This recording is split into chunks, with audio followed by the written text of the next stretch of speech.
Hoje no Trilegal Podcast em Relações Internacionais, continuando em nossas reflexões sobre o urgente tema da guerra na Ucrânia, buscando sempre a diversificação das perspectivas disciplinares. Falei sem gaguejar, hein? Recebemos a professora Elisa Ribeiro, professora doutora em Ciências Sociais. Nossa convidada abordará questões do conflito relacionadas às suas especializações temáticas, as principais decisões das organizações de direito internacional e da União Europeia ao longo desse trágico primeiro mês de combates. Elas são acertadas, bem-vindas, efetivas, ajudam a solucionar a questão? Vamos direto então para este encontro internacional, conexão direto com Paris. Non, rien de rien. Non, je ne regrette rien. Gente, vocês sabem que eu sou 16,89% francês, né? Então tem que mostrar meus dotes aqui, dá licença, tá? Le Trilegal a déjà commencé. Voilà.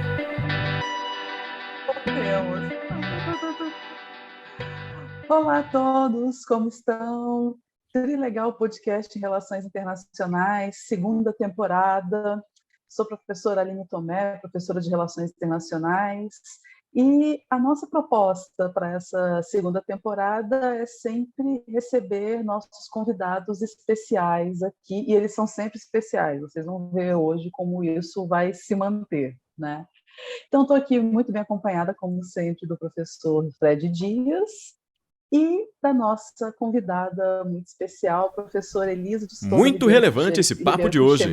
Semana que vem continuamos com essa incursão no tema da guerra na Ucrânia, trazendo um novo especialista em política mundial. Não perca mais um episódio do Trilegal Podcast. Au revoir. Tem outras coisas super importantes para a gente falar aqui do nosso episódio da nossa convidada especial, né?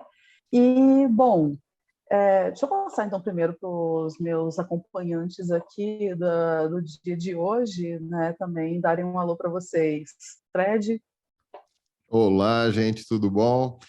Trilegal Podcast, segunda temporada, no seu segundo episódio, recebendo pela primeira vez, né? Temporada passada a gente não pôde ter essa oportunidade, a nossa colega, amiga, professora Elisa Ribeiro, que é doutora e mestre em Ciências Sociais pela Universidade de Brasília e agora está vinculada como pesquisadora visitante. Não vou nem tentar falar em catalão, hein, mas você vai ter que depois dar essa deixa para a gente. Mas traduzindo aí o Instituto Barcelona de Estudos Internacionais, né, fazendo suas pesquisas. Ela está agora em Paris, mas está nessa ponte aérea Paris-Barcelona maravilhosa, né, aproveitando muito. Então é um prazer receber a Elisa para essa sequência de episódios, né, Aline, que a gente tem já pensado, planejado aí 14 episódios, 15 episódios, na verdade, para essa primeira parte da segunda temporada, que será interrompida pela temporada de inverno. Então, nessa primeira parte, a gente tem aí 14 encontros e a gente pretende chamar 7 colegas para nos visitarem 2 vezes, em 2 momentos diferentes, do avançar desse tema que está tão, né, relevante, importante, decisivo, existencial, né? São vários os termos que têm sido aplicados para a crise aí na Ucrânia. Então, a gente está aqui para trabalhar essa discussão com vários, né, especialistas, colegas nossos, outros que a gente vai conhecer aqui também, né? Mas no último a gente teve o professor Delmo Arguelles, ele vai voltar então aí daqui, né, no nosso 8º episódio dessa temporada, para atualizar, né, o que da perspectiva dele, da história, da geopolítica, militar mesmo, no seu sentido mais preciso, tem, né, evoluído aí os entendimentos sobre a questão. Então, sem mais delongas, passar aqui as boas-vindas para a professora Elisa, para se apresentar também aos nossos telespectadores, e agora ouvintes do Spotify, né, Ali? Sim, agora ouvintes também. Oi, pessoal, tudo bom? Muito feliz de estar aqui no Trilegal, que, como o próprio nome diz, é muito legal. Eu sou ouvinte e assistente do podcast, eu assisto pelo YouTube, agora eu vou poder ouvir pelo Spotify, então estou muito feliz. E agradeço o convite de poder estar aqui hoje, e numa data também que é muito legal, fico muito feliz, porque faz 10 anos que eu conheci vocês, foi 2012, e poder participar desse projeto 10 anos depois é uma grande alegria. E, bom, como vocês falaram, estou aqui na França nesse momento, estou nessa ponte aérea Barcelona-Paris, fazendo meus estudos de pesquisa em relações internacionais na Espanha, mas a minha residência fixa é na França, e isso me pôde trazer a possibilidade de ver muita coisa do que está acontecendo aqui na Europa, né, com relação ao tema de hoje, por uma perspectiva diferente, porque a forma como ele é apresentado na mídia aqui é de uma forma bem diferente do que eu vejo pelo Brasil. Então, eu espero que eu possa, falando aqui das questões de direito internacional, de geopolítica, trazer uma perspectiva um pouco diferente também para vocês. Com certeza, Elisa, vai ser muito rico, né? Tanto que, apresentando brevemente o tema de maneira geral de hoje, né, a gente vai ter, então, uma perspectiva da Europa sobre o conflito na Ucrânia, né? E aproveitando o ensejo que a gente tem a oportunidade de ouvir a professora Elisa falando com a gente aqui, né? E, bom, tem algumas coisas que valem a pena ser colocadas aqui, né, dos nossos convidados especiais. Por exemplo, a professora Elisa, ela é grande fã de moda também, né, das redes que acompanha ela pelas redes sociais, ela tem colocado muito, ela faz algumas comparações dela e da Emily em Paris, né, agora que ela está vivendo Elisa em Paris, né. E ela contou pra gente aqui, gente, antes do episódio, que ela comprou uma roupa especial para participar do nosso podcast. A gente está se sentindo muito importante, gente. Olha lá. Tá vendo? Tá linda, né? Tá linda. De atualidades, né? Justamente para falar de atualidade, gente. Eu acho que relações internacionais, geopolítica, moda, tudo a ver. Né? Pois é. É uma honra poder contar com participantes assim tão empenhados, né, e se dedicar a estar aqui com a gente da melhor forma possível, né? Então, eu não podia deixar de registrar isso, né? Muito bem, né? Então, gente, a gente vai seguir a sequência, né, da nossa segunda temporada. Então, a gente vai começar debatendo o primeiro tema, e a gente vai ter um intervalo que, por enquanto, é surpresa dessa nova temporada. A gente tem uma nova forma de fazer a transição entre o primeiro e o segundo tema, que vocês vão conhecer hoje. E, em seguida, o segundo tema, e vamos encerrar, né, como sempre, com a nossa receita do dia. Então, para que a gente tenha a E hoje é conclusão do nosso surpresa. episódio. Também. Essa é surpresa até para a gente hoje.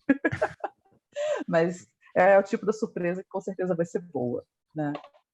Mas é isso. Então, gente, para apresentar, para falar inicialmente sobre o primeiro tema, vou passar para o professor Fred Dias, e aí a gente segue com a nossa reflexão e com o nosso debate. Isso aí. E falando nesse nosso primeiro intervalo, né, aceitamos sempre sugestões, aliás, comentários muito legais chegando, boas reações. Gente, eu preciso dizer que a gente não conseguiu subir a edição final com a clássica narração do Ricardo, né? Houve aí um problema ininteligível da minha parte, né, no computador, mas, Aline, eu consegui ontem deu certo, né, então deve estar indo ao ar na quinta, que é quando a gente está gravando hoje, dia 24, e sexta, né, esse episódio aqui já vai ao ar, então quem já tiver visto o anterior, quiser passar lá só para dar um viewzinho para a gente a mais nessa versão definitiva, vai nos ajudar, né? Porque sempre tem essa parte clássica e super legal do Ricardo, que o Ricardo encampa com muita, né, vontade e dedicação. Gente, então esse primeiro tema, né, é o tema da geopolítica, é o tema que a gente já abordou aqui no último encontro com o Delmo, né, com uma perspectiva mais histórica, do conhecimento até também íntimo aqui das academias militares, com as quais o Delmo se relaciona muito, né? A Elisa traz uma perspectiva agora mais institucional, do direito internacional, da Europa, da política internacional, né, no âmbito europeu. E então é muita novidade para a gente.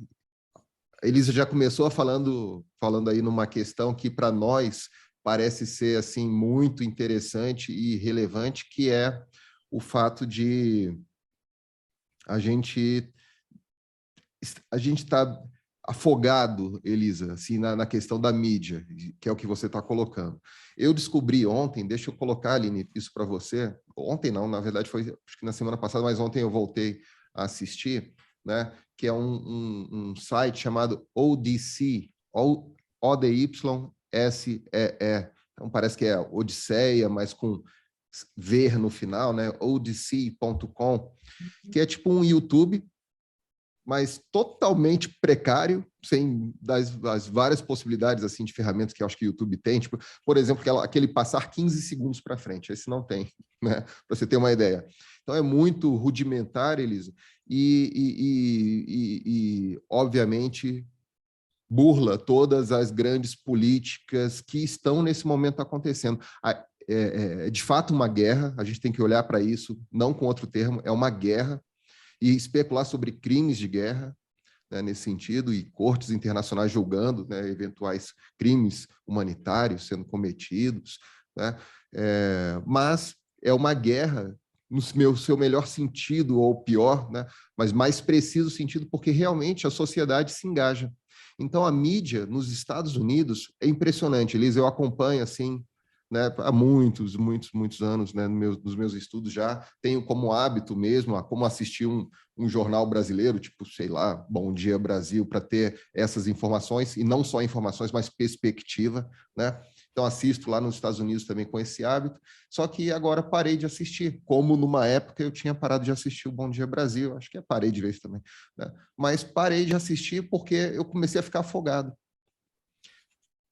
O Putin, de repente, é ditador, os milionários russos são oligarcas, né, os bilionários. Então, a linguagem já muda imediatamente e a gente é afogado por uma onda assim, de tentativa de convencimento, que a gente já discutiu, né, Aline?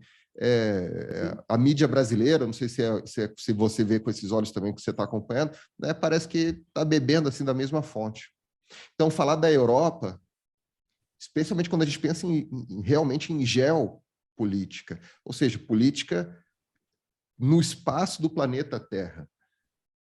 Porque isso importa muito no sentido de que a perspectiva da Europa tem que ser diferente da dos Estados Unidos, porque eles são vizinhos da Rússia. Então, se há alguém mais ameaçado por qualquer, né, política mais agressiva, mais expansiva da Rússia, são os europeus. Já experimentaram, enfim, né, em relações, não só com a Rússia, mas com uma Alemanha expansionista ou com uma França expansionista, né? E a preocupação está na memória deles, né, disso. Então, a forma como os Estados Unidos, separados por um oceano inteiro, veem a questão é muito diferente, provavelmente, imagino, né, que como a mídia reporta na Europa. Então, nesse ODC que eu falava agora há pouco, eu consigo acessar justamente, sabe o que, Elisa? O RT.com e o Sputnik, que foram proibidos aqui nas máquinas de busca do Brasil, do Google, né? Eu fui mostrar, eu não sei se vocês viram um meme que também apareceu na última semana aí, do ministro das Relações Exteriores da China, que falava, essa é a comunidade internacional, que não sei se chegou aí para você, porque agora esse é o ponto, chega para você, porque as redes não são mais as mesmas. Então, o que chegava globalmente não chega mais. Então, chegou para mim por redes que não são as convencionais, né? Um meme do ministro, o ministro das Relações Exteriores da China, com uma imagem de um mapa mundi, onde só existe Estados Unidos, Canadá, Europa Ocidental, Japão e Austrália, né? E Nova Zelândia. Essa é a comunidade internacional que eles tanto falam. E o resto é vazio no mapa, né? E aí eu fui querer mostrar para os alunos em sala, Aline, esses dias, não achava. Gente, como assim você não deu uma acho? busca e não acha. Está fora, Aline, está fora do alcance do Google. Então, eu peguei no meu celular, digitei o endereço inteiro e consegui acessar. Pelo menos ainda isso acontece. E consegui acessar e mostrei para eles, ó, isso existe, e vocês viram, está fora do Google. Então, o YouTube, que é do Google também, né, tirou a RT e o Sputnik. No Odysee você consegue ver. E as narrativas são muito diferentes. Então, na narrativa dos Estados Unidos, a Ucrânia, o que era para ser tomada em 3 dias, e aí, gente, vem a memória da Guerra do Golfo, em 1991, que os Estados Unidos avançou sobre o Iraque, assim, tipo, com os tanques, eu não sei se vocês têm isso na memória, mas eu tenho muito, né? São os tanques, assim, Abraham, lembro, inclusive, do nome, que vai jogando, assim, a poeira do deserto para cima e correndo, assim, para cima de Bagdá. Eles não chegaram a invadir, mas, né, o Iraque desistiu, né, se entregou antes, né, de uma invasão a Bagdá, né, nos pontos que os americanos queriam, enfim. Então, essa forma como, né, a narrativa da mídia vai contando a guerra, né, para a gente vai nos afogando, né, do ponto de vista dos russos lá na Sputnik e no RT. Na verdade, eles estão conduzindo uma guerra muito preocupada com os danos humanitários dela. Por isso ela é muito lenta, por isso ela não vai atropelando um Estado que é muito diferente do Iraque, inclusive. Ou seja, Aline, essa é a narrativa que eu consigo de lá. A narrativa que eu consigo dos Estados Unidos é outra. Diferente daqui. E eu não sei. E com toda a experiência que a gente tem, acadêmica, né, eu me sinto assim, sufocado. Eu sei que alguma coisa muito relevante está acontecendo, mas, sinceramente, eu não consigo dizer o que é. Né? Então, eu queria ouvir da professora Elisa, né, a sua contribuição nesse tema, né, como é que você tem visto essa questão do ponto de vista mais geopolítico mesmo, né, Elisa? Pois é, Fred, isso que você falou acontece comigo também, sabe? Eu estava no início, nos primeiros dias, acompanhando, eu deixava a televisão ligada enquanto eu trabalhava, para ficar vendo quais eram os principais manchetes naquele momento, acessava os sites várias vezes por dia, mas eu acho que aquilo foi também me inundando de informações que eu falava assim, não, mas espera aí, será que é isso? Será que não é?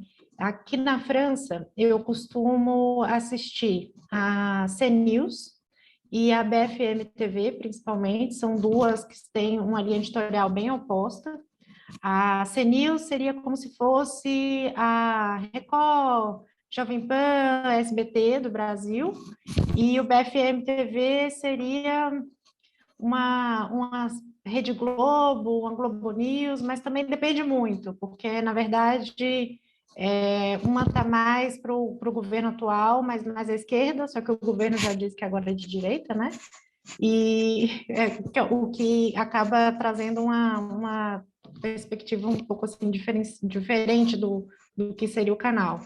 Mas aqui nos canais abertos, então, francesa, eu tento ver esses dois, a RFI e a France 24. E a percepção que eu tinha é que era o mesmo dia, a mesma informação. Aqui eles têm uma forma diferente de trazer a notícia, não só com relação à guerra, mas com relação a todos os assuntos. Existe muito debate na televisão. Todo assunto da hora, eles trazem pessoas para debater, não é só o repórter trazendo a informação. Então, era debate o dia inteiro com especialistas, com pessoas relacionadas aos países envolvidos, e aquilo foi me inundando, assim, de uma forma que eu me senti muito cheia. E comecei a procurar também redes de informações russas. A gente tem a Sputnik, que a gente sabe que ela é voltada mais para a informação vinda do governo russo. Então, toda informação governamental, a gente sempre tem que ter um pente, né, com relação ao objetivo daquela informação, da mesma forma como qualquer outra forma de mídia, porque todo jornal tem a sua linha editorial, e eles vão defender uma linha editorial clara daquele jornal. Então, comecei a ver as informações vindas dos dois lados e você cria uma confusão com relação ao que realmente está acontecendo, né? Qual é efetivamente a situação que está naquele momento. Porque você tem informações conflitantes que você simplesmente não consegue obter um fato daquilo. Então, o que aconteceu? Comecei a procurar também nos organismos internacionais que relatam, principalmente os relatores das Nações Unidas, os observadores internacionais, para ver o que estava acontecendo nesses países, e é muito difícil você conseguir fazer uma imagem completa do que se passa na Ucrânia nesse conflito com a Rússia. Mas uma coisa que me chama muita atenção também é essa questão que você falou, Fred, do acesso à informação. porque uma das sanções que foram aplicadas à Rússia aqui na União Europeia é que várias redes de notícias russas não podem mais ser divulgadas aqui na Europa.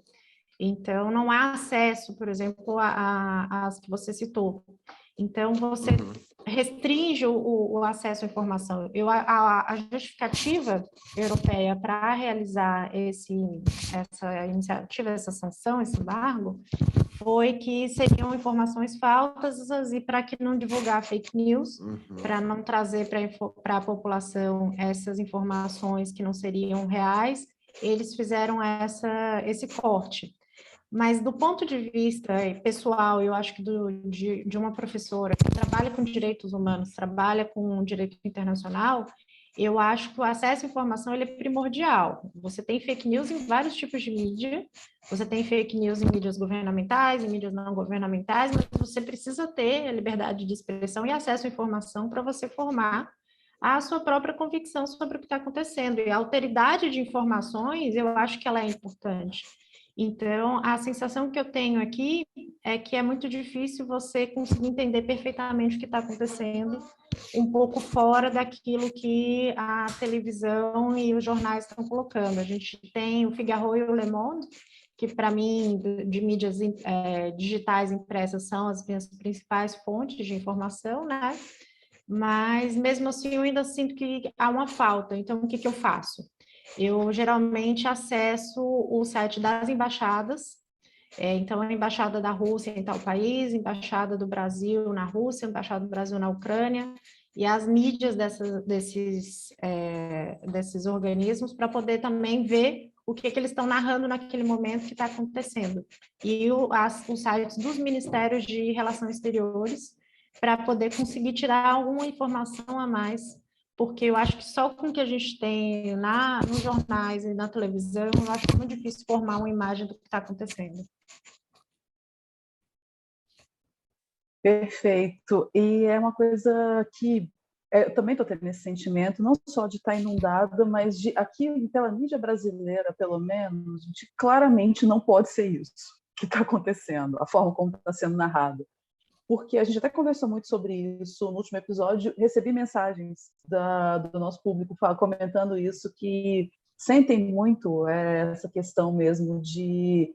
Parece que estão fazendo uma novela, que tem o mocinho e o bandido, e por mais que especialistas sejam convidados para comentar o que está acontecendo, dar uma explicação histórica que seja, ou geoestratégica, de como que a Rússia entende o que está acontecendo para justificar essa invasão, para tentar, né, complexificar o que não tem como ser simplificado, simplesmente, né, o Vladimir Putin criou uma guerra porque ele é mau, né, ou então artistas usam a bandeira da Ucrânia, né, como símbolo de que defendem a Ucrânia para que se livre logo dessa invasão, dessa guerra, etc., né, com uma coisa bem romantizada, infelizmente, né? Não pode ser isso porque é uma guerra mais complexa. Não adianta o especialista ir comentar, né, uma questão mais ampla, que depois acaba vencendo sempre essa narrativa, né? Pois é, então retoma-se a fala no jornal e tá vendo? Veja só que crueldade está acontecendo. Ontem mesmo eu comentava com alunos dando aula, como que é incômodo para a gente, a Elisa também trabalha com uma das temáticas, o refúgio e a migração, é incômodo falar sobre refugiados, embora tenha um papel social quando tem a visibilização de como complicada é a situação de um refugiado, que é uma pessoa da noite para o dia ter que sair do seu país de origem e fugir para qualquer lugar com a sua família, porque está vivendo uma situação total de instabilidade. Então é importante que se tenha um pouco de como que isso é uma situação de vulnerabilidade extrema e cruel, fruto de guerras, né? Mas, por outro lado, é uma visão tão reduzida que é muito mais para chamar atenção, porque ali a gente vê sangue, sofrimento, morte, desespero, do que para justamente tratar de o que está acontecendo, onde eles podem receber acolhida, quais são os mecanismos e tantas outras coisas que podem ser faladas a respeito, para além do simplesmente chamar atenção, ser a manchete sensacionalista. É um tema delicado demais para isso, né? Então, são tantos incômodos que a gente vê dessas narrativas, né, que é muito complicado. E, na verdade, Elisa, eu queria que você falasse um pouco mais justamente sobre essas questões geopolíticas, o que você tem acompanhado ali da Europa, né, de como que tem sido os posicionamentos, o que está sendo colocado. Pois é, né, vou comentar isso. Eu queria só dizer que o que você colocou é exatamente. Você falou em novela, em Bonzinho e o Bandido. A sensação que eu tenho às vezes é que as pessoas assistem as questões internacionais como se fosse, na verdade, um jogo de futebol, né? Você está torcendo por um e não importa se ele faz falta, não importa o que ele faça, você está ali torcendo para no final ele sair vencedor e é isso. Então, eu acho que quando a gente fala de relações internacionais, a gente não pode pensar assim, a gente tem que sempre tentar olhar de forma objetiva e crítica. E aqui, com relação a essas questões geopolíticas, a gente teve uma série de ações de vários organismos internacionais, né, e que atuam na região, para poder trazer alguma sanção para a Rússia, porque, na verdade, nesse momento que a gente teve, foram várias sanções. O entendimento geral que se percebe é que, na verdade, a Rússia teria realizado uma ação preventiva, né, com relação Gente, desculpa, posso parar aqui rapidinho? Estou tocando aqui, mas vamos lá. Na verdade, o que está acontecendo aqui é que muitos países têm percebido que a Rússia, na verdade, realizou uma ação contra o direito internacional que estaria, então, violando a integridade da Ucrânia. E, a partir daí, o Conselho da Europa, a União Europeia, as Nações Unidas, a OTAN, todos eles começaram a realizar ações no sentido de sancionar a Rússia. Então, uma das coisas que eu achei que foi bem importante foi a questão do Conselho da Europa. O Conselho da Europa é um organismo internacional, né, que não faz parte da União Europeia. A Rússia é membro do Conselho da Europa e ele trabalha com questões de direitos humanos. E o Conselho da Europa, ele decidiu que suspenderia a Rússia por causa da invasão da Ucrânia. E, nesse sentido, você suspendendo um país de um organismo internacional de direitos humanos significa que, na verdade, você não tem como mais atuar diretamente junto a ele. E a Rússia reagiu, dizendo que, então, sairia do organismo internacional. Então, o que você está criando aí é um espaço de vácuo, porque a partir desse momento, todas as ações que vão ser tomadas com relação àquele país, elas se limitam à data prevista na própria decisão que aconteceu. Então, daqui para frente, você não aplica mais aqueles tratados, ou daqui para frente você não aplica mais as decisões do Tribunal Europeu de Direitos Humanos, que está dentro do Conselho da Europa, só para as ações que aconteceram daquele momento para trás, ou aquilo que já foi julgado, que se acompanha e que segue em acompanhamento, né, de aplicação das sentenças. Então, eu acho que isso, do ponto de vista geopolítico, principalmente da atuação da proteção dos direitos humanos, eu acho que isso não é uma coisa muito positiva.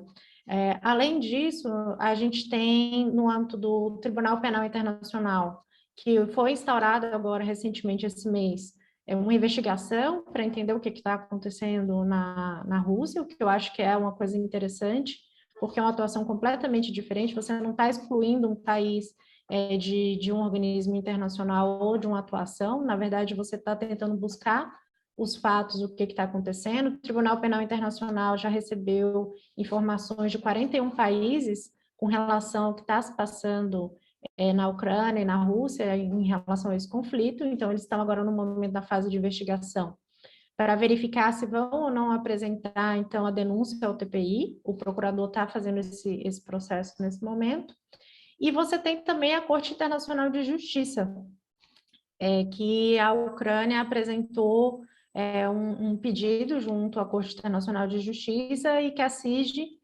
determinou já medidas preventivas nesse exato momento e que vão começar a ser aplicadas. Então, você tem uma série de questões aí, do ponto de vista internacional, que são prementes, e eu acho que também a gente não pode esquecer o que está acontecendo na União Europeia e nas Nações Unidas, que também são outras questões que eu vou falar mais para frente, mas eu acho que queria saber também de vocês, né? O que vocês acham dessas atitudes, principalmente relacionadas aí com o Conselho da Europa, né? Que suspendeu aí a Rússia da sua atuação no Conselho. Elisa, eu tenho assim uma percepção, eu estava comentando, Aline, também em aula ontem, aquela palestra que você fez com o professor Tarcísio Dalmaso, comentando da fala dele, né? Que eu ouvia, eu acho que eu poucas vezes ouvi o professor falando, e eu fiquei muito interessado, parei aqui para assistir online, e aí ele falava sobre todas essas questões, né, que implicam aí os atores, especialmente, né, dessa perspectiva ocidental, o Putin, mas há crimes de guerra também sendo cometidos pelo exército russo também, ucraniano, e isso, né, vai vir à tona, mas, quer dizer, vai vir à tona dependendo do desfecho político, estratégico, militar dessa história, né? Então, o professor Tarcísio falou durante uns 40 minutos, né, uma fala muito interessante sobre todos esses instrumentos do direito internacional disponíveis, né, para responsabilizar decisões tomadas aí dentro. E aí, eu, que tenho essa perspectiva mais do realismo, ainda que eu digo para os meus alunos mais especificamente, olha, é construtivismo ainda, da política internacional, ficava ouvindo assim, mas, gente, como é que isso vai ser implementado? Como é que isso vai ser implementado? Como é que vai prender o Putin? Como é que vai ser isso? E aí, no final das contas, né, nos últimos 20% ali da fala dele, ele entrou nesse assunto. O problema não são as regras ou a falta delas, né? O problema é a efetividade, na verdade, a falta de efetividade, né, que elas vão enfrentar agora, não terão efeito, ou seja, não serão efetivas. Então, refletindo, eu acho que esse é um momento muito interessante de reflexão, né, do que a gente aprendeu e aplicar nesse momento, é tudo muito interessante. Então, eu vejo o seguinte, dessa perspectiva, né, da teoria de relações internacionais, mesmo realista, o direito internacional não é irrelevante, ele permanece relevante, mesmo diante dessa decisão, Elisa. Então, eu acho o seguinte, isso não vai excluir os russos do seu compromisso com essas regras. Essa expulsão, ela é um ato de sanção simbólica, né, sobretudo, mais do que efetividade jurídica no sentido, né, que a gente está acostumado domesticamente. Ou seja, é uma sanção necessária, possível, né, estende a corda, né, ao ponto de arrebentar as relações, mas está falando da extremidade, né, dessa sanção dada a eles. Mas, assim como os Estados Unidos não fazem parte, né, de várias cortes internacionais, acordos internacionais ligados ao direito humanitário, né, eles, da mesma forma, continuam preocupados em manter seu comportamento, suas ações dentro dessas regras, mesmo que formalmente eles não, né, tenham formalizado sua adesão a essas regras. Então, o direito internacional funciona de uma forma muito mais simbólica e relevante, né, do que formalizante, né, das relações. Então, enfim, eu acho que o jogo está sendo dado, né? Eu acho que uma coisa que eu consigo capturar, especialmente cruzando essas narrativas ocidentais e russas, é de que, especialmente do ponto de vista ocidental, a gente está como eles dizem, né, no inglês, uma tradução vai ser difícil agora, se me derem aí vai ser bom, o threshold, né, aquele divisor de águas, né? A gente está num momento, ou a Rússia ganha a aposta que fez, né, e ganha a possibilidade de, né, garantir uma zona de interesses mais clara, um bloco mesmo, e o mundo vai se dividir, isso que a gente está falando das redes internacionais de informação. As pessoas comuns, sem grande técnica para acessar essas redes, não vão acessar. A gente consegue porque trabalha com elas, né, precisa delas, mas as pessoas comuns talvez não. Vai ser a ideia que a gente conheceu da internet nos anos 90, 2000, isso, né, nesse cenário aí acaba. O outro cenário é os europeus realmente, e isso é uma coisa muito curiosa do ponto de vista da teoria realista, né, os europeus tomando o bonde dos americanos. acreditando que é o fim da história mesmo, e tipo, vamos lá, dobrar a Rússia no meio, e é o direito internacional esse, né, da ONU, né, do Conselho Europeu, esse é que vai prevalecer no final das contas. Então, é um momento de aposta muito séria. O Del, acho que talvez seria um exagero da perspectiva que ele trouxe para a gente, né, mas eu acho que é muito séria. É um momento divisor de água. Eu estava lendo uma matéria agora da The Economist, né, sobre como essa guerra vai mudar, né, tem potencial muito grande para mudar a geopolítica, da forma como a gente entende. A gente estava aí a discutir geopolítica, né? E aí ele dizia assim, ninguém tem, já começou, mas ninguém tem um nome para esse momento de pós-Guerra Fria, né? Então é um pós, a gente vai acumulando os pós aí, né, na medida em que a gente não sabe dizer claramente o que é, mas, né, aparenta ser, né, ou uma vitória mais clara desse sonho ocidental e americano, sobretudo, ou, né, uma reorganização mesmo da política internacional em termos geopolíticos e lembranças, né, da internet. Eu vou contar para o meu filho como era internet, falar com russo, a hora que você achava que precisava falar com russo, com chinês. Esse mundo talvez não exista mais. Aline.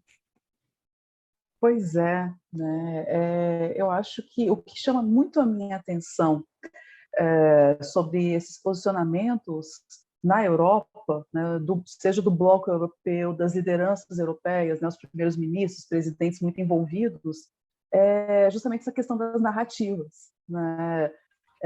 Será que, pegando um gancho disso que o Fred acabou de falar, né, será que no futuro, que acesso a essas narrativas a gente vai ter?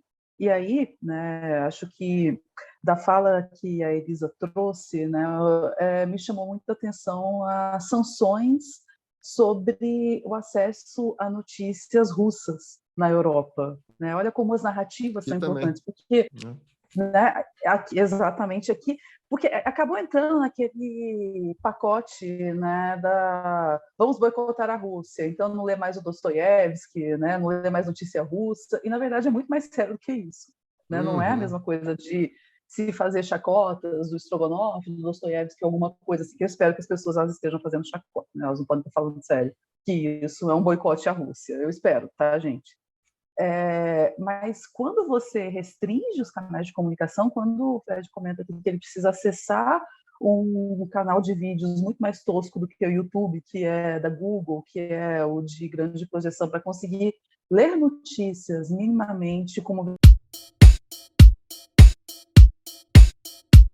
Vamos ver o que eu vou conseguir falar. Peraí. Vai, revela aí para quem está vendo que a gente caiu e estamos retornando depois de conversar mais meia hora sem gravar. Imagina, gente, coisas de bastidores, né? Isso, a gente já falou aqui, mais ou menos, não chegou a meia hora, mas nós já falamos uns bons 10, 15 minutos aqui, falamos, né? E não estava gravando, então vamos falar de novo, né? Vamos ver como é que vai sair. Mas, então, né, eu vinha dizendo sobre como que essa construção de narrativas e a possibilidade de construção de narrativas na era da internet está sendo muito marcante nas concepções sobre esse conflito, né? Então, quando a gente estava preparando esse episódio, a Elisa, nossa convidada, então, compartilhou ali algumas informações, alguns links para a gente acessar e fazer a nossa discussão aqui, né, além de complementar as informações, e teve um que me chamou muito a atenção, justamente pela narrativa que ele traz, que é um link do Conselho Europeu, né, exatamente do Conselho do Conselho Europeu, que ele traz ali uma lista das sanções que foram impostas à Rússia pelo Conselho. E me chamou a atenção que são relatadas ali sanções desde 2014, desde a ocupação da Crimeia. E eu não esperava isso. O que eu esperava encontrar ali eram sanções que foram impostas agora, né? A partir de fevereiro, né? Aliás, hoje é um marco. A gente está gravando esse episódio no dia 24 de março. Hoje completa um mês, né, da invasão da Rússia à Ucrânia, foi em 24 de fevereiro, né? Então é importante também deixar esse registro aqui. E eu esperava encontrar alguma coisa ali a partir de fevereiro desse ano, de quais foram as sanções que foram impostas, né? E o que eu encontrei foram todas as sanções que foram impostas desde 2014, com a ocupação da Crimeia.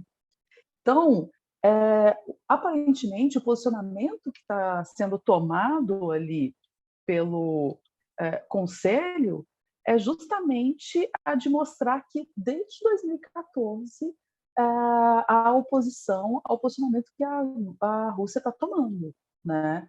E isso é uma narrativa que ela é significativa. Isso é importante a gente ver como que ali na Europa estão se colocando. Então, o desagrado ele não é de agora, e várias iniciativas foram tomadas. E então isso é uma questão que me chama muita atenção. E por outro lado, aí a gente vê a narrativa russa, né? Vocês estavam comentando aqui como que nós estamos tendo dificuldades de acesso, né? Era sobre isso que eu vinha falando também, a informações da mídia russa, como que para a gente ter pelo menos uma noção de como que está sendo relatado, como que o conflito está sendo relatado ali, né? No Brasil a gente não tem mais, e como a Elisa colocou oficialmente, né, na Europa também isso está proibido, né? Restrição mesmo da internet de acesso a esse tipo de periódico russo. E isso impede, então, a gente ter essa percepção dessas outras narrativas. Mas, de qualquer forma, o que a gente teve, meio que estereotipado, mesmo que estereotipado na mídia brasileira, por exemplo, foi que sexta-feira passada, dia 18 de março, teve uma celebração na Rússia, né, com uma festa mesmo, que comemorava os 8 anos do que eles chamam de reunificação da Crimeia, né, quando a Crimeia, então, foi reunificada. A Rússia em estádio, com música, com festa, com discurso do Putin e tudo mais, né?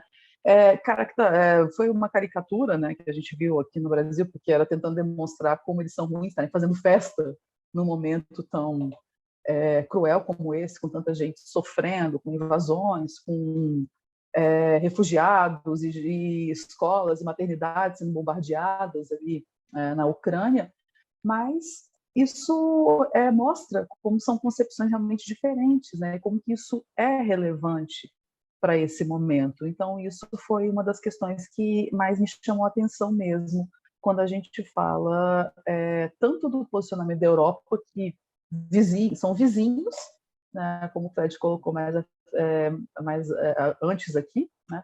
Assim como a Elisa colocou para a gente, a Europa, a gente não tem como negar que é um dos atores relevantes aqui, né? A Europa, tanto os países, né, Estados-nação, os chefes de Estado europeus ali, como eles têm se colocado diante dessa situação, como os organismos internacionais vinculados à Europa, desde a União Europeia, né, que é um dos focos aqui de pontos sensíveis, né? A adesão da Ucrânia à União Europeia, assim como a OTAN, né, que é uma aliança militar então ocidental, que acabaram sendo os grandes marcos, as grandes evidências de ameaça que a Rússia sentiu, né, nessas mobilizações.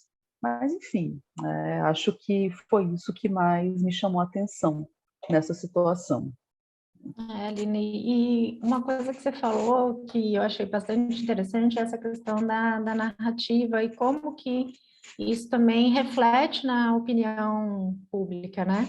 Uma coisa que eu tenho percebido bastante aqui, de um modo geral, é que as pessoas elas estão bastante otimistas e favoráveis, então, ao ingresso da Ucrânia na União Europeia e na OTAN, o que foi um dos temas bastante controversos e que está sendo discutido na questão das negociações de paz, né? Que justamente a Rússia se opõe à entrada da Ucrânia na OTAN, por questões que a gente sabe que vem aí já da Guerra Fria, e a gente está aí nesse momento, como a gente falou, pós-Guerra Fria, que a gente não tem um nome para ele, mas que daqui a alguns anos, provavelmente os historiadores vão conseguir pensar a partir do que se desenvolver daqui. Mas o que eu percebo das pessoas na rua, de um modo geral, e da mídia, e dos debates que eu vejo o medo de que, na verdade, o que esteja acontecendo agora seja o reflexo de um processo que começou lá em 2013 e com a invasão da Crimeia, e que esteja sendo um progresso, né, da parte da Rússia. Então, essa é uma narrativa que eu vejo que tem ecoado bastante aqui na Europa. As pessoas estão com medo de que exista um interesse russo de voltar ao que era o território da antiga União Soviética.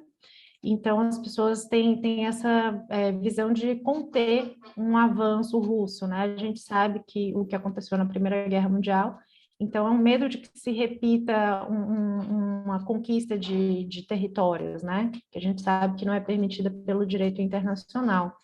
Mas uma coisa que me chama bastante atenção também na questão da divulgação da guerra pela mídia é que, e isso eu já comentei com algumas pessoas e isso foi confirmado por elas também. Eu não sei aí no Brasil se está acontecendo a mesma coisa, mas até hoje eu nunca vi nenhum soldado, nenhum tanque, nenhum exército ucraniano sendo filmado.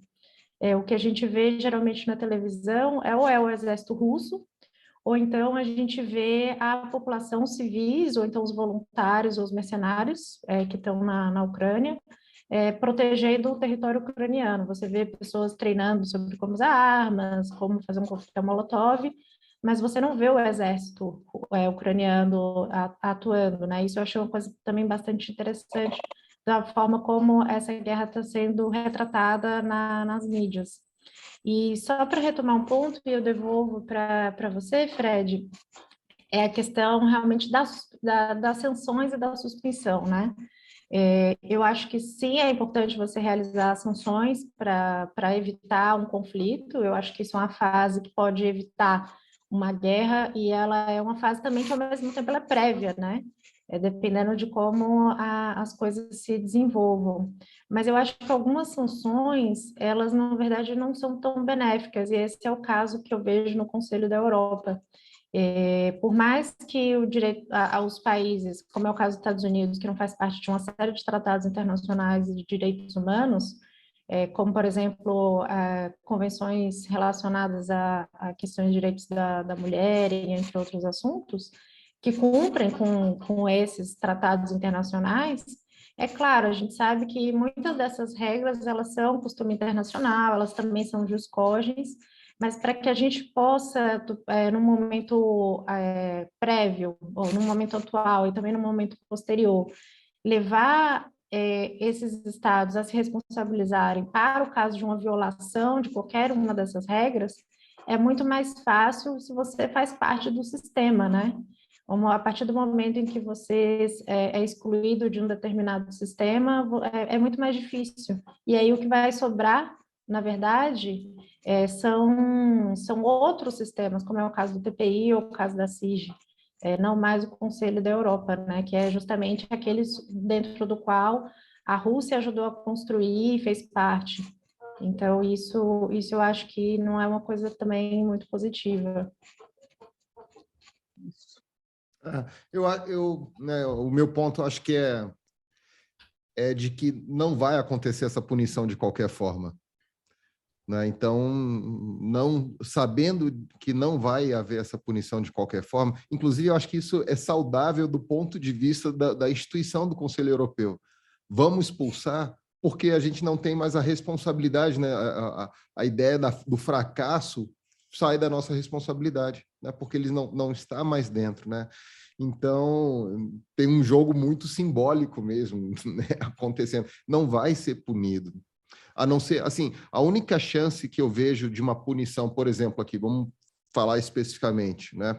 Putin e seus oligarcas e parlamento, a única chance do Putin ser punido, e eu vou até excluir os oligarcas, é um arranjo interno em que o Putin perca, né, poder, legitimidade dessa elite, e para manter seus privilégios, essa elite expurga o Putin, né, entrega ele a essas instituições internacionais, faz aí toda a simbologia. Agora, se essa elite estiver fechada com o projeto mesmo do Putin, acho que vão resistir. E me parece que o entendimento, como eu falei assim naquele ponto anterior, é esse, de que realmente passou a era de uma tentativa de um sistema internacional mais abrangente, e é isso, vamos ser rico, né, do ponto de vista dos oligarcas aí russos, né, vamos ser rico e tal, privilegiado, mas dentro de um espaço menor mesmo, mais restrito, em que pelas armas atômicas a gente vai, né, separar do resto do mundo. Então, está longe de ser um argumento desejável do ponto de vista do meu nobre coração, mas parece ser muito, né, o que a tendência da política vai impor. Não sendo isso, né, essa tal vitória que eu falei agora há pouco, né, do sistema ocidental e tal, vai necessariamente passar por algumas ogivas nucleares explodindo aí pelo mundo. Então, a questão é o preço que a gente quer pagar por essa certeza ocidental, né, ou pela certeza civilizacional russa. Algumas ogivas devem ser estouradas no meio do caminho, se um entendimento muito claro não for dado até lá.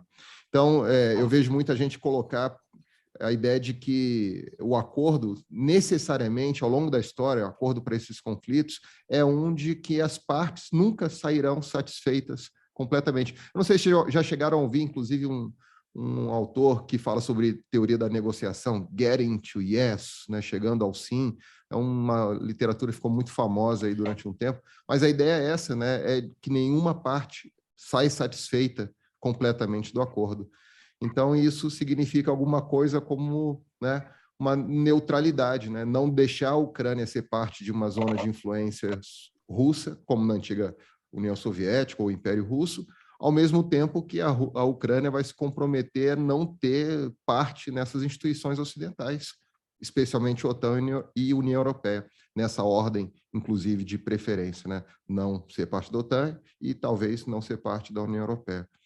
Agora, né, uma coisa que eu queria ouvir de vocês, inclusive, né, é sobre o papel da Merkel nessa história. E se tivéssemos a Merkel no poder, qual seria... O Delmo vai me ouvir aqui e me matar, né, a história alternativa. Né? Mas, quer dizer, a posição da Alemanha com o novo governo realmente mudou muito, muito, muito. A posição do Macron nem tanto, né? Mas a posição da Alemanha mudou muito com o novo primeiro-ministro. Se tornou muito mais próxima dos Estados Unidos do que uma posição consciente da intermediação civilizacional que a Alemanha fazia entre a Rússia e os Estados Unidos. E aí? Joga a bola. E aí, Elisa? Você que está na Europa, olha eu desculpando. Olha, esse é um exercício de imaginação bem complexo, porque bom, a gente está num momento em que realmente houve uma mudança importante na orientação, né, do governo alemão com essas últimas eleições. O perfil do novo chanceler é completamente diferente do perfil da Merkel. A sensação que eu tenho era que a Merkel ela tinha uma visão de Estado e geopolítica muito mais ampla, né? E você vê que a Alemanha, ela levou, a atual, com o atual governo, ela levou um tempo maior para definir as sanções. Eu acho que isso segurou um pouco, porque isso tem uma influência muito grande também interna na população alemã e dentro da economia alemã. Mas do ponto de vista geopolítico, eu acho que é um país de transição, até mesmo pelas relações históricas dos dois países. E eu acredito que se fosse com a Merkel, talvez haveria uma força que seguraria um pouco esse processo europeu, mas você vê que na atualidade, até a Suíça, que foi um país naturalmente neutro, está se posicionando, né? Então, também não sei se seria possível um chefe de Estado, por mais que o papel da Merkel dentro da União Europeia sempre tenha sido um papel bastante emblemático, eu não sei se um chefe de Estado conseguiria mudar. A gente teve agora em Versalhes, o que eu acho que foi um local bem interessante para se fazer essa reunião, né, da União Europeia. A gente teve uma reunião em Versalhes, que para tratar desse novo pacote, esse quarto pacote de sanções, E até na coletiva de imprensa que teve, na declaração do Macron, que agora a França exerce a presidência, né, do Conselho Europeu, o Macron falou desse papel importante que Versalhes teve na Primeira e na Segunda Guerra Mundial, e que tá tendo agora também nesse momento desse conflito. E a gente precisa pensar também o simbolismo dos lugares e o simbolismo das ações, e eu acho que realizar essa conferência, essa reunião em Versalhes, ela teve também um peso muito importante para mostrar como os países europeus estão vendo essa situação. Uhum. É bem simbólico, né? Porque remete à unificação da Alemanha, depois ao fim da Primeira Guerra Mundial. Então, é o compromisso mesmo, né, de superar ali os desentendimentos entre eles e formar uma ordem europeia, né? É isso, né? Quer dizer, tem uma perspectiva bem, né, é isso que eu tenho visto, assim, contrárias expectativas normais ali da teoria realista. E isso é interessante, né? Como é que aquilo que os liberais acreditavam que poderia acontecer algum dia e os realistas jamais acreditariam, né? Que vários países, potências grandes e médias, né, se unificariam num projeto só de submissão de todos os outros. E isso o liberalismo, por sua vez, sempre acreditou que era o fim da história, né? Então, é um momento bem interessante. Olha, eu vou ser sincera sobre essa questão da Merkel. Eu não sei imaginar, porque eu concordo com vocês que a posição dela é totalmente diferente mesmo do novo chanceler, não é o mesmo tipo de postura mesmo que eles tomam. Mas o que está me deixando não pensar sobre essa história alternativa, não sei se teria tanta diferença assim da atuação da Alemanha, ali no começo mesmo da invasão, quando a Rússia, né, entrou na Ucrânia, e a expectativa era uma resposta dos Estados Unidos. Os Estados Unidos responderam, né, não, a gente não vai, né, meio que tirou o corpo fora, dizendo sobre a OTAN. Né, depois de tanto obsidiar a Ucrânia entrar na OTAN, se isentou, de que não faria nada de concreto a esse respeito. Então, isso trouxe para a Europa, de maneira geral, toda uma responsabilidade de eles vão ter que se posicionar, então, ou vai fazer como os Estados Unidos, vai todo mundo abandonar a Ucrânia, como vai ser? Né? Então, trouxe essa responsabilidade. Né? Aline, tem uma notícia bem interessante, inclusive, que eu comentei em sala, assim, eu tenho falado assim, Elisa, é um momento triste do ponto de vista da história da humanidade, mas do ponto de vista de alguém que estudou, né, esses temas a vida inteira, parece que várias coisas, é como se fosse o capítulo final, assim, né? É triste falar porque vai pensar em apocalipse, né? Mas é como se várias conclusões fossem sendo, né, alcançadas aqui, né? E o que você falava, Aline? Eu vi aqui sua mensagem, me fugiu. Ah, tá. Não, eu falava sobre a saída dos Estados Unidos de uma posição mais proativa na situação. Assim que a Rússia invadiu a Ucrânia, os Estados Unidos, como era esperado inicialmente, não se posicionou pró-Ucrânia, né? Militarmente, ao menos, falando. Foi mal, desculpa. Eu tinha lembrado da questão que eu queria ouvir da Elisa, se ela tem alguma informação, que é essa notícia de que a Europa vai formar o seu primeiro exército comum, que é uma força de emergência de 5.000 pessoas para lidar com situações de crise, eventualmente como essa da Ucrânia. Então, quer dizer, é um assunto muito... Isso que eu estava falando dessa conclusão dos temas, é um assunto que eu ouço desde que eu estava na graduação. A Europa não pode ser levada a sério porque não tem uma política externa comum, uma política de segurança comum, um exército comum.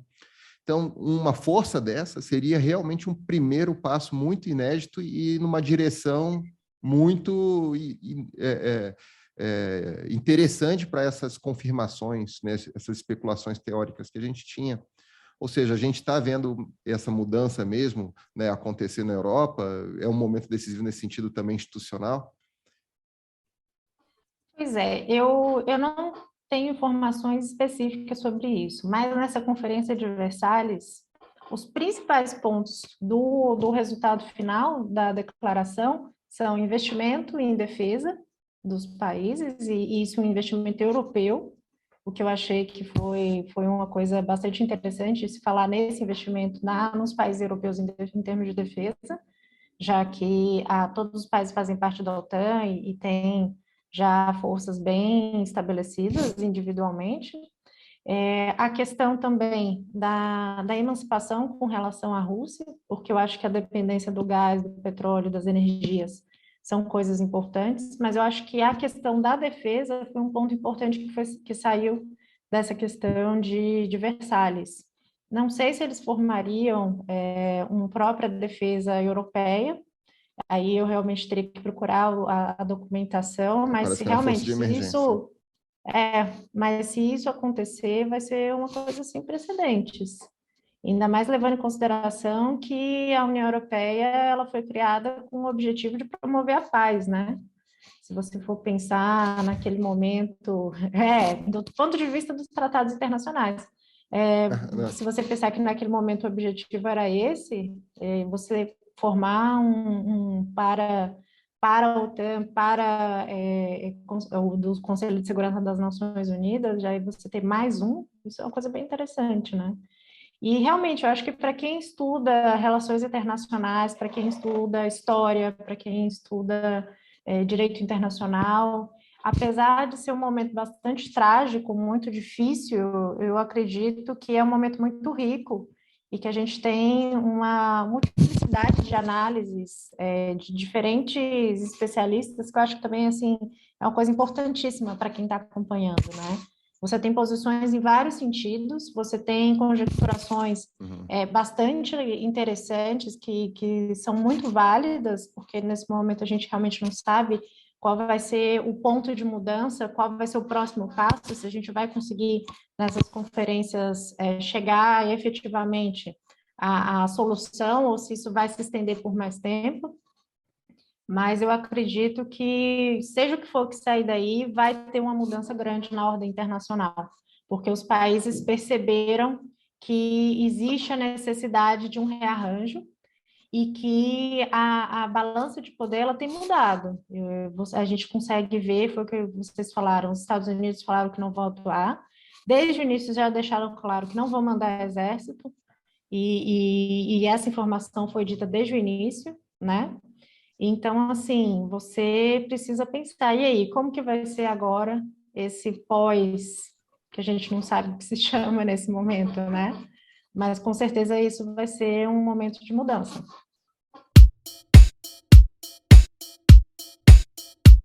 Então, gente, retornando aqui, a gente vai fazer uma última rodada, aqui, concluindo nossas contribuições hoje sobre a situação da crise na Ucrânia, e vamos seguir emendar logo os 2 quadros do nosso episódio, os quadros gastroculturais, como eu falava, né? Então, nossa dica cultural, tricultural, e nossa gastronomia internacional da querida Carol, que vai abrilhantar o final do episódio da gente de hoje. Então, Aline, o que é que você tem aí para encerrar o episódio, o debate hoje aqui sobre a crise da Ucrânia? Perfeito. Acho que ainda é importante, para além de tantas coisas que a gente falou, né? Aliás, só explicando um pouco aqui no começo do episódio, eu falei como era a previsão, mas acho que a gente se animou demais nas discussões, né? Então, para não ficar tão longo, a gente não vai colocar o nosso novo quadro, né? Que é isso que o Fred já adiantou aqui, né? Que é o tricultural, que a gente vai dar dicas de filmes, séries, ou então músicas, outros materiais, né, que a gente possa relacionar com o tema discutido ou com as questões envolvidas, né? Então, vamos comentar um pouquinho mais, como o Fred falou, a esse respeito, e depois a gente estreia o nosso quadro tricultural emendando na gastronomia, né? Então, acho que uma questão que ainda vale a pena ser colocada aqui, depois de tanto, né, que a gente falou, é sobre Desculpa, gente. Sobre o Tribunal Europeu de Direitos Humanos, né, está se posicionando mesmo sobre a questão de crimes de guerra que vocês chegaram a comentar aqui, né? Mesmo que talvez não se tenha concretamente, como o Fred falou, uma possibilidade, né, de punição ou julgamento, alguma coisa relacionada à Rússia. Isso está sendo monitorado. A Elisa também comentou que outras instâncias estão monitorando e processos estão sendo abertos, né, e o sistema internacional ele precisa se posicionar diante disso, né, isso é relevante, mesmo que não se saiba se vai haver mesmo julgamento. Precisa haver esse monitoramento e precisa ter, né, posicionamentos do sistema internacional diante disso. E vamos ver o que vai acontecer, né? Se situações como essa da própria retirada, né? Então, depois da suspensão da Rússia do Conselho, a própria Rússia se retirou, né? E aí não sei se foi mais conveniente mesmo ou se isso pode trazer outros tipos de direcionamentos posteriores, mas o fato é que não dá para a comunidade internacional, né? E aí eu estou pensando em instituições não só, né, nos países mais poderosos do mundo, não se posicionar, não monitorar ou não chamar atenção, como se isso, né, já é uma causa perdida ou nada vai acontecer, né? Acho que no século XXI, depois de tantos esforços, né, de construção desses organismos internacionais, será que é o fim deles, né? Eu não sei. Então, pelo menos se posicionar é realmente importante para que isso garanta alguma legitimidade. E você, Elisa? Bom, eu queria só terminar falando que a gente está vivendo esse momento assim excepcional, né, no âmbito das relações internacionais, e chamar a atenção para um pequeno detalhe, que na verdade não é um detalhe, é algo muito importante, que eu acabei não falando, mas que foi a aprovação pela Assembleia Geral daquela resolução que vai retomar, né, a resolução 337, Unidos pela Paz, porque só 2 vezes na história se fez algo parecido. Foi em 1950, quando a gente tinha a questão russo-chinesa, e depois, na década de, agora se não me engano, 70 e 90, com a questão do veto dos Estados Unidos, né? Então, é importante a gente ver de que forma que isso vai ser levado adiante, como que a Assembleia Geral vai poder retomar esse papel de preponderância, né, com relação ao conflito, porque a gente sabe que uma questão interessante é da formação do veto do Conselho de Segurança, né?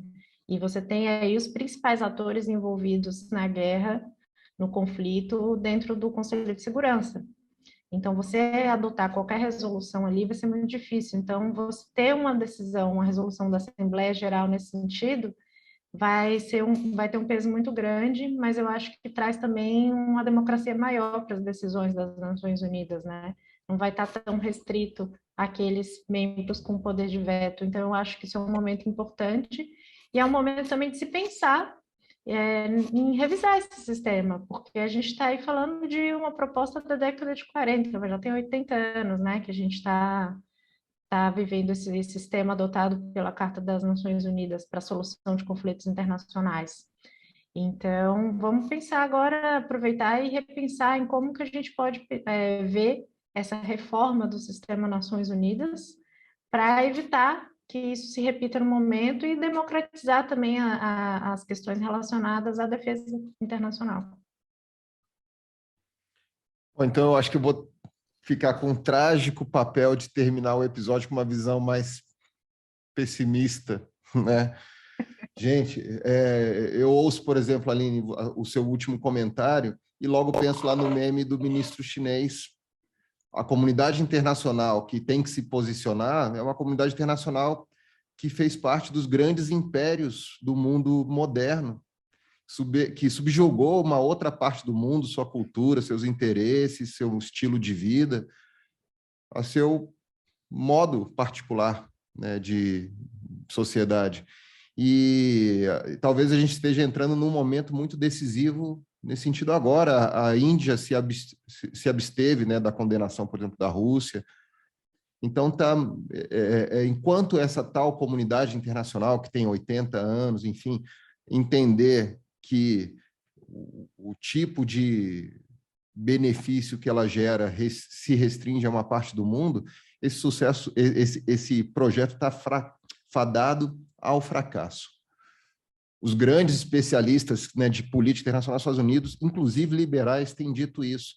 O Eikenberry, que é talvez o mais representativo, né, da nossa área, dessa perspectiva internacionalista liberal, né, fez uma afirmação que é praticamente o que eu vou dizer agora. Enquanto esse sistema internacional for uma via de alta velocidade para as transações financeiras internacionais e não um sistema, né, comunitário, humano, de desenvolvimento, de bem-estar para as várias regiões do planeta, esse sistema está fadado ao fracasso. Ele vai gerar subsistemas preocupados com essas questões que o grande sistema não alcança. Então, né, eu temo muito que, né, em primeiro lugar, né, a gente chegou no momento de tensão máxima, né, dessas questões. Como a gente está falando desse problema da mídia, né, a gente falou durante o encontro todo, tal, né, existem crimes de guerra sendo cometidos pela Ucrânia com apoio dos Estados Unidos, com tropas que claramente estão associadas a práticas, símbolos, discursos nazistas, que também estão nos Estados Unidos, que também estão na Rússia, que também estão aqui no Brasil. Então, tudo isso é muito delicado, muito, muito delicado. Nessa invasão da Rússia, foi descoberto um laboratório de armas químicas, biológicas, em parceria com os Estados Unidos, e ninguém sabe explicar isso, ninguém dá explicação para isso.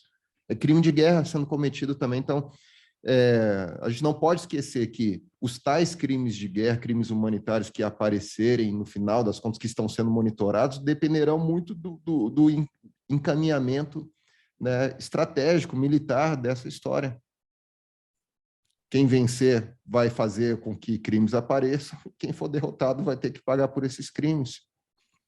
Então, ainda que a gente tenha, né, que eu ouvi outro dia, inclusive, de um analista muito bom, que nem é da nossa área, mas que foi procurar entender um pouco desse tipo de análise, ele falou o seguinte,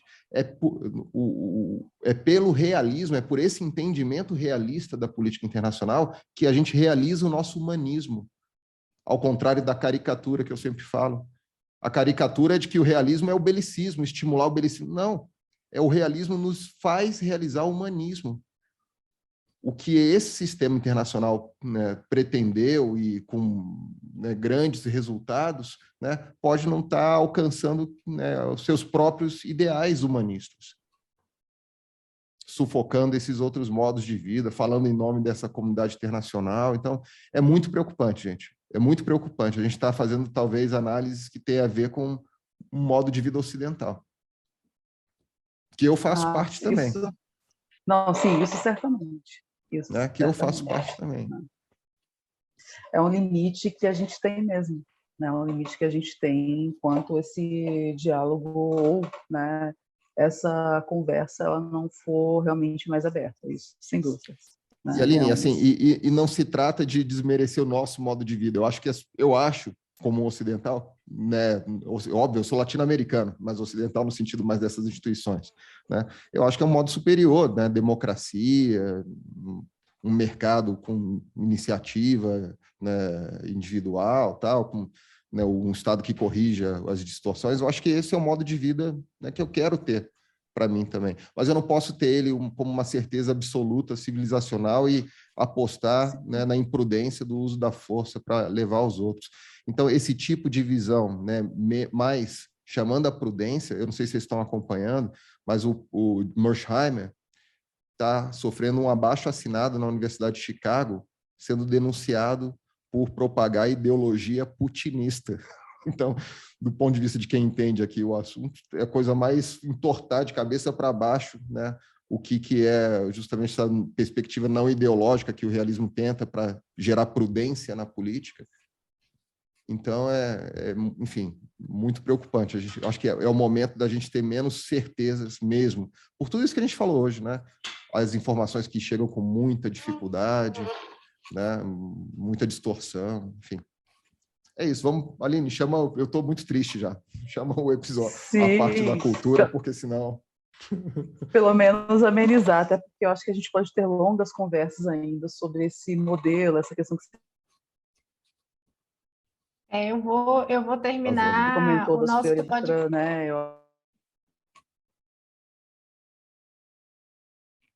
Aline, acho que você está mutada. É, É que agora tá me ouvindo? Tá. sim, sim. É que eu recebi uma ligação, aí eu ia dizer a vocês, a gente vai ter que cortar essa parte, tá? Porque daí mutou e, enfim, tá? E vai ter que fazer um corte aqui. Então, a gente ainda pode fazer longas conversas a respeito disso, aliás, é um assunto interessantíssimo. Acho que é bem por aí o futuro dos debates da política internacional. Mas, como eu também já estou bem triste com isso, né, então vamos para os nossos Desculpa. quadros, né, que acalmam um pouco o nosso coração ou não, né? E o nosso novo quadro, então, que a gente carinhosamente nomeou de Tricultural, ele vai trazer hoje como uma dica de filme, né? Algo que eu até cheguei a conversar com a Elisa aqui mais cedo, Fred. Aliás, deixa eu já fazer uma propaganda. A Elisa também tem um perfil de Instagram que é de dicas de filmes e séries do Netflix. É @Netflix and Hell, né? Netflix e Hell, né? And, em inglês. Então sigam, que ela dá muitas dicas de filmes muito legais. Todos os Netflix, né, Elisa? Todos os Netflix. Ao invés de você fazer um Netflix and chill no final de semana, faça um Netflix and hell, para estudar um Né? pouquinho de relações internacionais. Perfeitamente. E esse filme que eu pensei é um documentário, na verdade, né? Ele se chama Winter on Fire, Ukraine's Fighting for Freedom, né? O inverno em chamas, né? Estou fazendo uma tradução, né, para o português.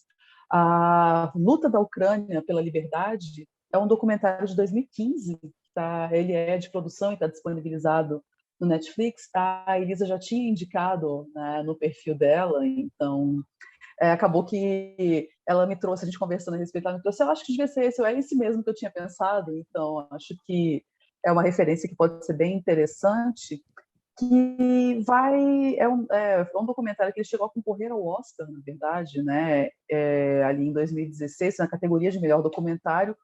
Perdeu, acredito eu, porque o vencedor foi um filme sobre a vida da Amy Winehouse, então era difícil, né, conseguir superá-lo.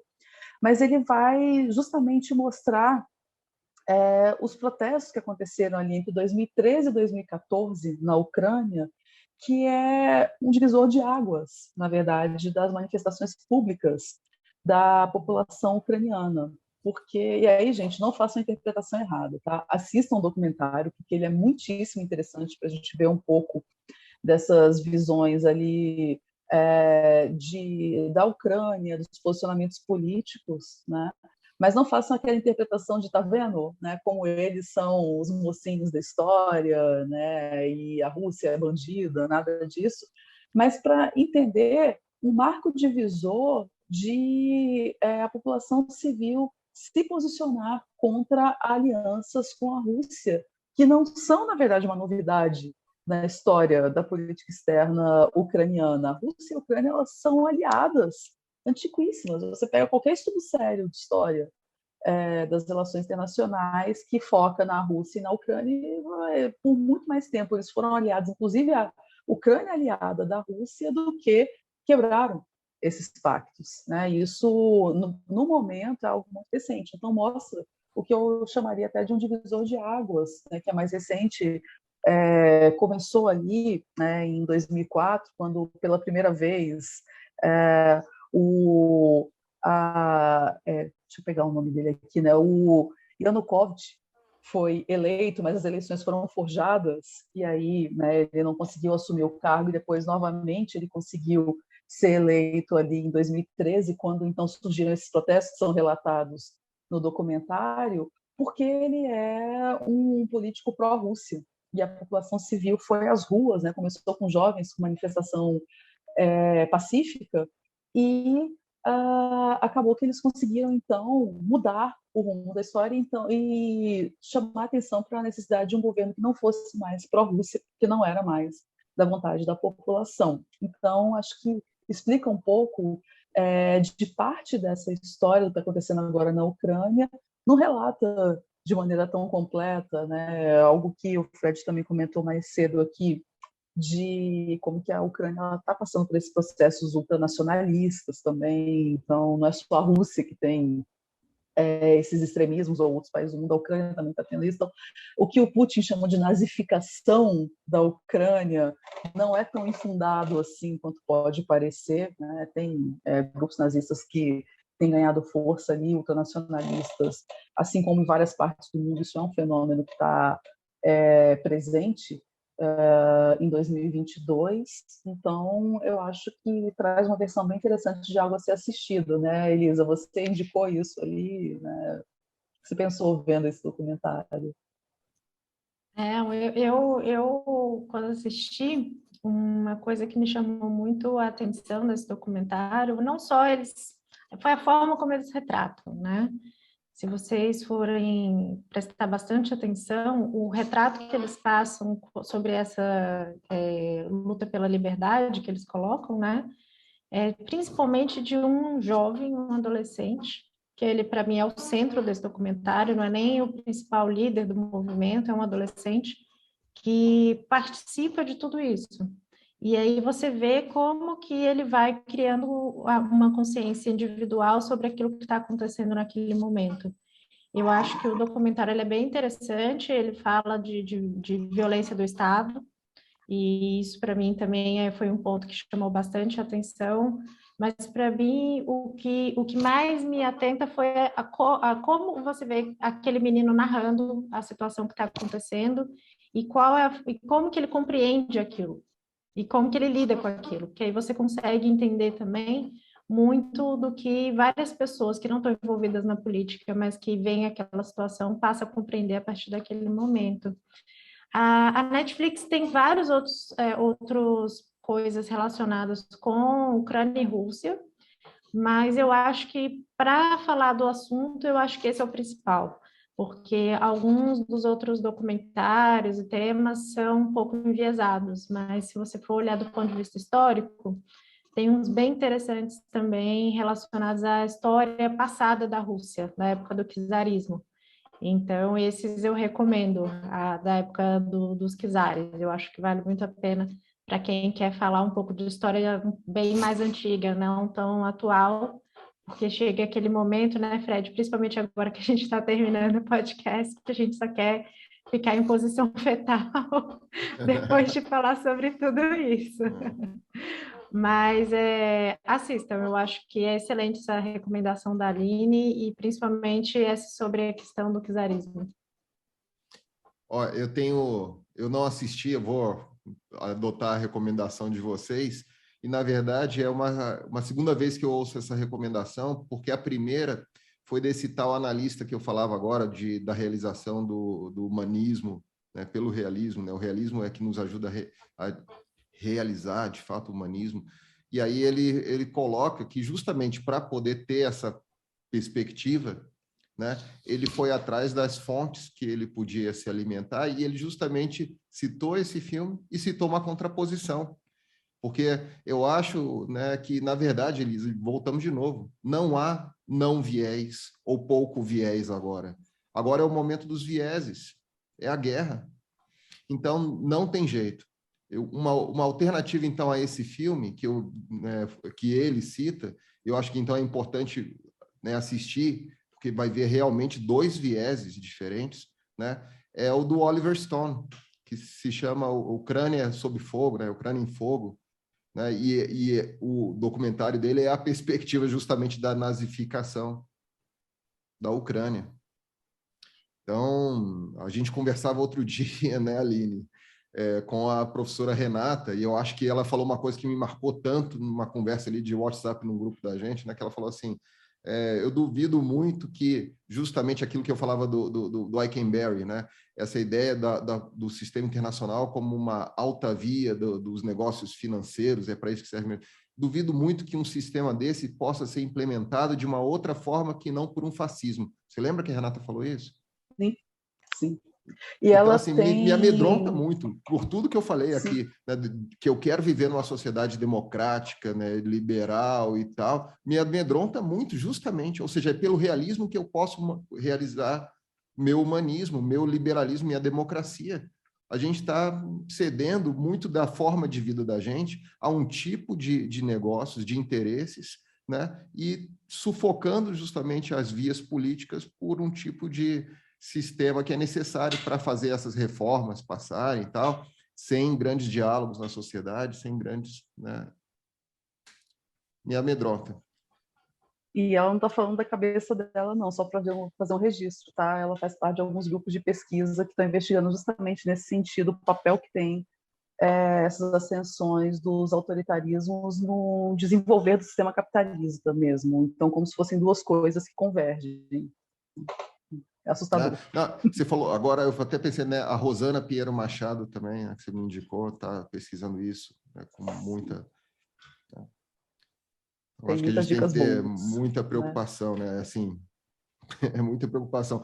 Não é hora da gente pensar, né, em não viés, é hora da gente pensar sempre em quais vieses a gente quer assistir. Eu acho que, como bons cientistas sociais, a gente deve agarrar a polifonia, né, as várias vozes que estão aí tentando sobreviver e dizer alguma coisa sobre, né, o que vem do conflito, né, e não, de forma alguma, tentar se focar em nenhuma delas, né? E a gente está aqui, então, fazendo justamente esse diálogo nesse sentido. Bom, e aí nossas dicas triculturais seguem o quadro da gastronomia internacional, que hoje é surpresa, Aline. Exatamente, é surpresa até para a gente, né? A gente vai assistir praticamente junto com vocês na hora da edição do vídeo, porque ainda está para chegar, né? A Carol está fazendo, vai mandar para a gente. Viu, Elisa? A gente não sabe ainda qual é o prato, né? Mas a gente está supondo que vai ser bem bom. Você conhece comida ucraniana, comida russa, Elisa? Não conheço, mas agora eu fiquei curiosa para ver também, tentar em casa. Como a Elisa volta, né, para sua segunda participação dessa meia temporada, Elisa, sua tarefa é descobrir um restaurante de comida ucraniana em Paris e provar para contar para a gente. É uma boa ideia, eu vou tentar descobrir aqui. Melhor, vou fazer o seguinte, eu vou procurar um ucraniano e um russo e conto para vocês. Essa tarefa é legal, hein? É uma tarefa boa, eu gostei dessa tarefa.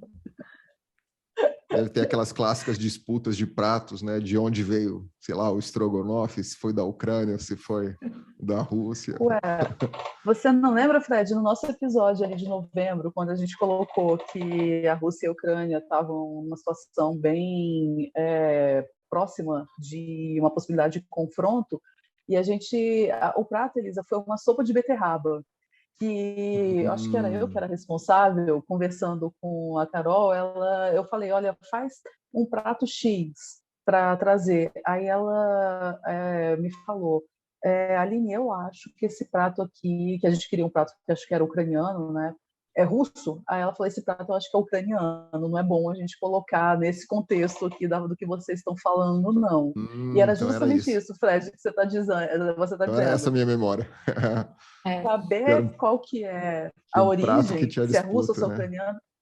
Por isso que aí vou fazer mais um registro aqui, gente, sobre cultura, né? Gastronomia como cultura. É uma espécie de manifestação de cultura material, como a gente chama ali, né, na antropologia.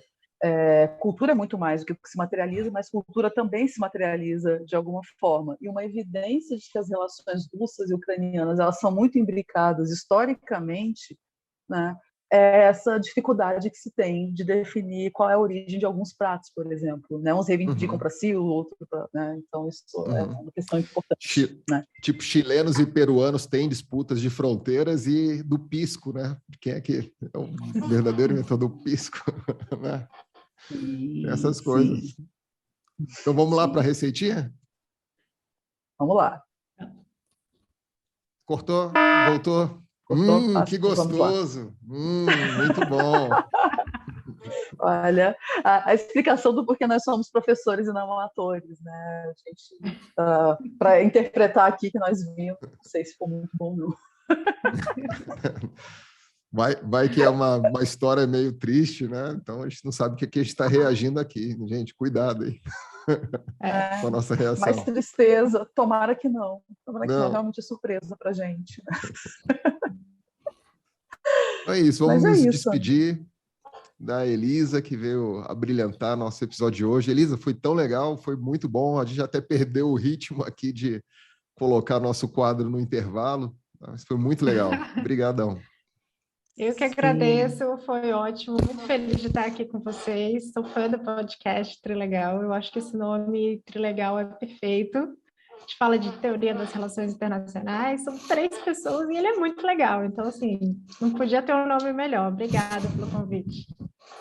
Imagina, Elisa, sempre às ordens. Contamos com a sua presença mais uma vez ainda, né, nessa nossa sequência da segunda temporada, e é sempre uma alegria realmente ter uma outra visão, né, de quem está em um outro lugar, acompanhando outras fontes de mídia sobre a questão. É muito legal mesmo. Muito obrigada, viu, pela participação.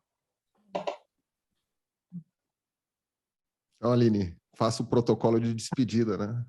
Falei? Eu falei a despedida também? Assim, eu apresentei, mas eu posso me despedir também, não tem problema, até porque eu esqueci de uma coisa importante. Gente, o tradicional, né? Deixe seu like, né? Se inscreva no nosso canal, ative o sininho de notificações. Eu não acredito que tem gente que está assistindo aqui que ainda não se inscreveu no nosso canal, gente. Por favor, né? Faça isso, é importante para a gente. Acompanhe a gente pelo Spotify também, né? Acabamos de começar, mas precisamos melhorar nossos números no Spotify, então, por favor, vocês pediram tanto, né? Ouçam o podcast, então, pelo Spotify, que é uma outra estratégia bem legal, e voltem semana que vem, né? Voltem semana que vem para ver qual vai ser a nossa dinâmica, que tipo de abordagem que a gente vai fazer, porque tem muito assunto ainda para falar, tá? Muito obrigada pela paciência, presença e preferência, e a gente se encontra logo de novo, viu? Até mais, pessoal. Isso aí, valeu, gente. Tchau, Elisa. Muito relevante esse papo de hoje. Semana que vem continuamos com essa incursão no tema da guerra na Ucrânia, trazendo um novo especialista em política mundial. Não perca mais um episódio do Trilegal Podcast. Au revoir!